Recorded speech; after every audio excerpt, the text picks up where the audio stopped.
মুসলমান দাঁড়িয়ে যাও। সবাই যান, বাংলার জমিনে 80% মানুষ তরিকতপন্থী মানুষ। চিৎকার মেরে বলার কথা ঠিক কিনা?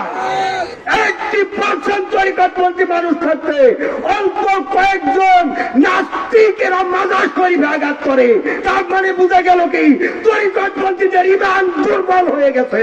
চিৎকার মেরে বলার কথা ঠিক কিনা? অত্যন্ত পরিতাপের বিষয় বলতে হয়। কেন এগুলা কেন হবে? কেন হবে? ভাই জানামা দিক দিয়ে চুপ, উদ্দেশ্য মাকসুদ হলো আমার দয়াময় নবীকে হাসিল করা। জোরকন কথা ঠিক কিনা?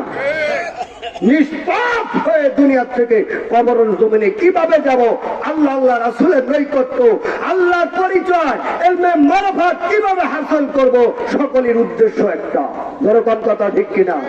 ওই জানামা যে কোনো বীরের কাছে বায়াত হন।